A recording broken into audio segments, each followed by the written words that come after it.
Moi, tu vois, je parie sur 12 ou 13. Ouais, non, mais tu rigoles ou quoi, 7-8 à la rigueur, et encore. Tu verras. Rappelle-toi l'année dernière. Bah oui, mais justement, il s'est pris des sacrés tôles. Ouais, mais lui, ça l'atteint pas, ça le motive. Ok, on parie de bouffe, moi je dis 13. Je le connais, le petit Vidal. Ok, va pour une bouffe, dis 9. Ok. On parlait de Vidal, là. Ouais. Ah, je dis 6. Oh non, enregistre là, t'es un peu dur quand même. T'inquiète, je maîtrise le sujet. Allez, je parie un grand restaurant. Ok. 6, 9, 13. D'ailleurs, on va voir ça tout de suite.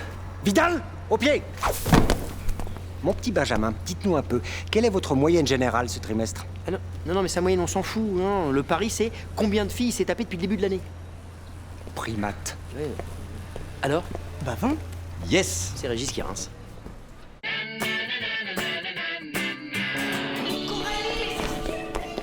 Coralie, mais c'est ridicule, enfin, Coralie, mais sortez de là, on a besoin de vous. Allez, sortez. Qu'est-ce qui t'arrive, Anne-Marie? Oh, c'est la petite Gauthier. On devait faire la photo de classe, elle s'est enfermée là-dedans, impossible de la faire sortir. Avec la tronche qu'elle se tape, c'est pas très grave si elle est pas sur la photo, hein. Ça fait 15 ans que j'organise les photos de classe. Alors c'est pas un bouton sur le nez qui va me... Hein? Elle est persuadée qu'on ne voit que ça. Parce qu'en plus de sa tête de Corée, maintenant elle a des boutons. Oh, elle croit qu'elle a un bouton sur le nez. Alors en fait, on ne voit rien du tout. Oui, Linda. Bon, mais nous, on peut pas faire la photo sans elle, n'est-ce pas, ma chérie? On est obligé de l'attendre. Coralie! It's Lauren Champi, ta prof d'anglais. J'ai un super truc de maquillage pour cacher les boutons. Je peux t'arranger ça sans problème. Il y faudra surtout un masque, hein, parce que c'est pas mon camouflage qui va changer sa tête de gorée. Bye bye!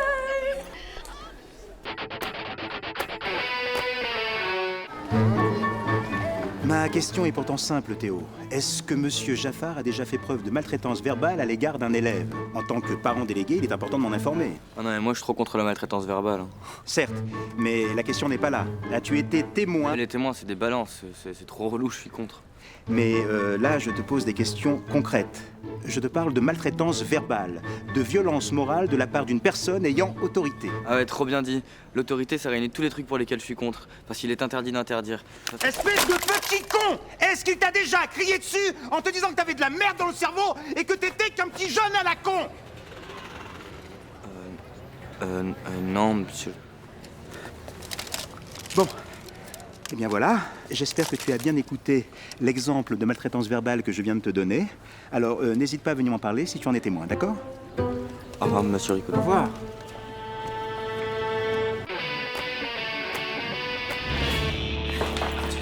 Ah, Madame Piquet, accroche ton manteau, chérie.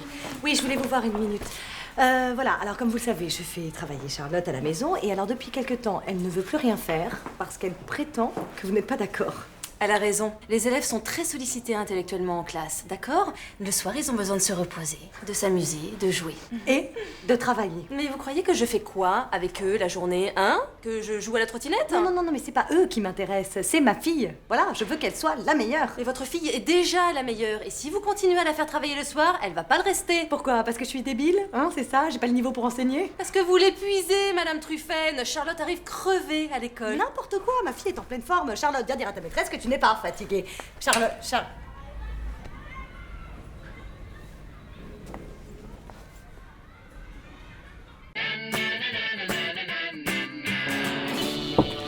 Bonjour Anne-Marie.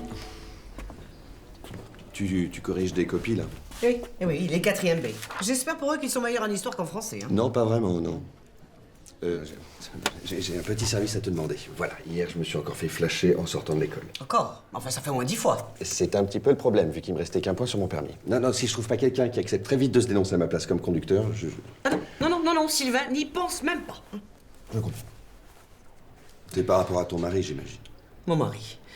Si tu crois qu'il s'intéresse assez à moi pour surveiller mon relevé de points... Non, les points peut-être pas, mais s'il recevait un PV expliquant que tu conduisais ma voiture, il se poserait des questions. Forcément. Tu crois? Oh, c'est évident. Bah, moi, je serais à sa place, je penserais immédiatement que ma femme me trompe. Bertrand ne m'imaginera jamais avec un autre homme. Il est pas vraiment jaloux, hein. Et parce qu'il est en confiance. Mais à mon avis, il recevrait ce PV, ouf, il paniquerait. Hein. Et plus tu n'irais, plus ça l'énerverait, alors. Bon. Eh bien, bon courage. Jaloux? Oh, Sylvain, Oui. passe ton PV. Hein? Entre collègues, faut s'entraider. Non, ça me gêne, je veux pas. Ton PV maintenant, voilà. voilà. Et c'est moi qui le paye. Hein. Ah non. Ah non, ah non. Si, et par chèque. Comme ça lui semblera encore plus louche et il sera encore plus jaloux. Alors là, chapeau, là. Oh oui. T'es vraiment machiavélique, toi. Dimanche, je l'ai amené déjeuner au Grand Relais. Ensuite, dimanche, je l'ai amené faire un petit tour. Dimanche, je l'ai amené déjeuner au Grand Relais. Ensuite, on est allé faire un petit tour. Non, mais elle avait laissé sa boîte ouverte.